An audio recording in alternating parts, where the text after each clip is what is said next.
Ahí estamos. Ok, dale. Zumba. ¿Ya? Sí.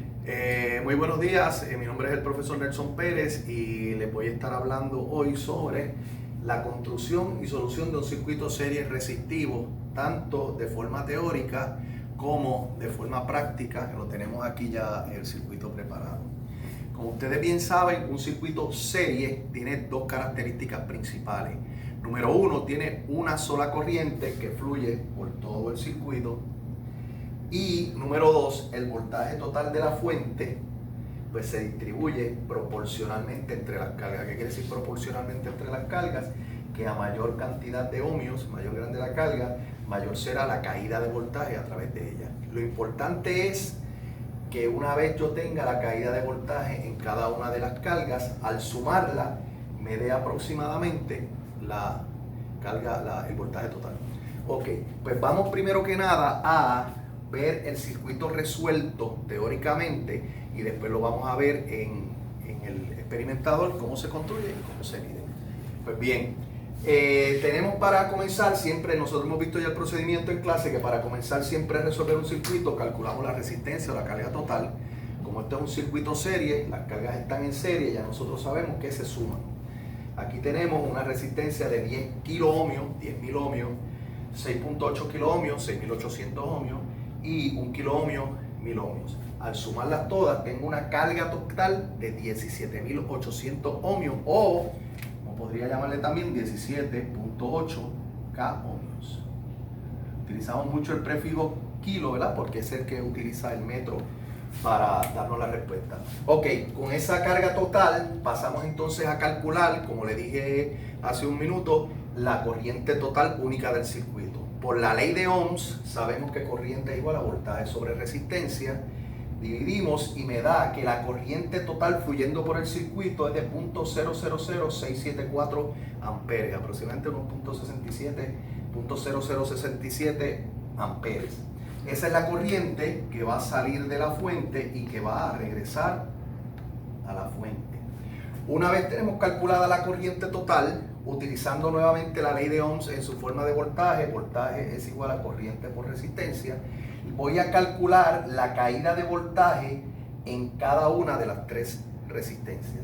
Aquí me da que la caída de voltaje en la resistencia 1, que es de 10K, me va a estar dando un voltaje de 6.74. ¿Qué quiere decir? Que de los 12 voltios teóricos que hay aquí, ya él retiene 6.74 voltios.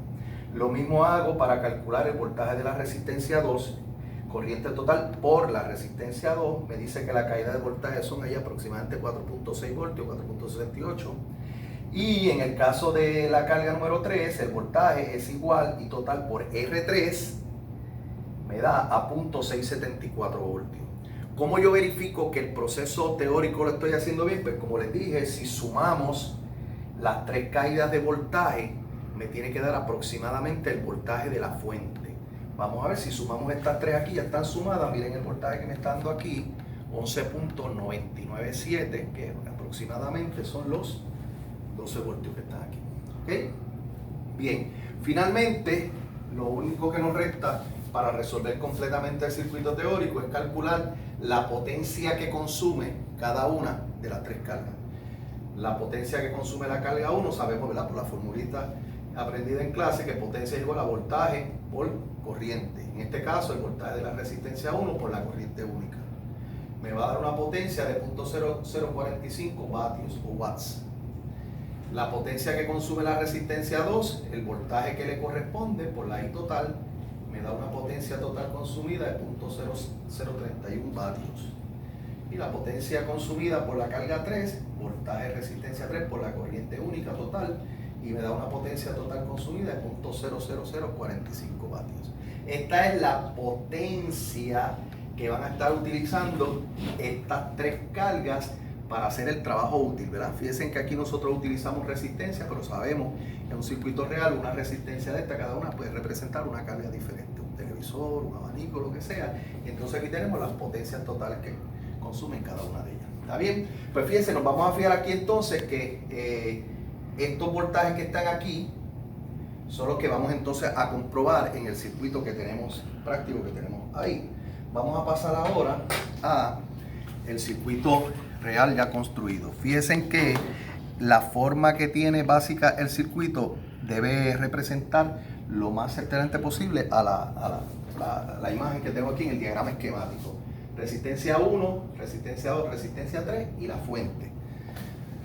Aquí la resistencia 1 está representada por esta carga que está aquí, que es la resistencia de 10 kiloohmios. Esta que está aquí es la resistencia de 6.800 ohmios, 6.8 kiloohmios. Y esta que está aquí es la resistencia de 1 kiloohmio. Fíjense que para yo construir el circuito en serie, para que se toquen, haya conexión, las conecto aquí en la misma columna.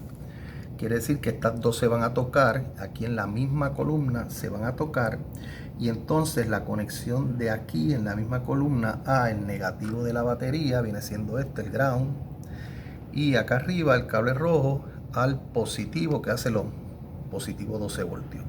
Ok, una vez tenemos construido ya el circuito de forma, ¿verdad?, que esté bien hecha, pues entonces pasamos a encender el experimentador y vamos a medir el voltaje de la fuente y la caída en cada uno de ellos para comprobar los valores teóricos.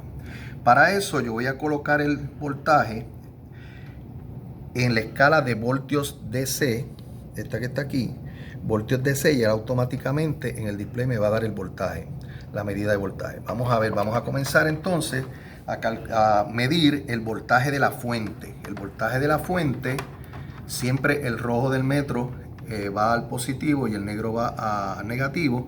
Lo pongo aquí, tengo la fuente y me dice que ahí tengo en forma real 11.95 voltios. Fíjense que en la teoría usamos 12. Aquí me da que la fuente real del experimentador es 11.95 y vamos a ver entonces a base de ese 11.95 qué voltaje le corresponde a cada una de las cargas.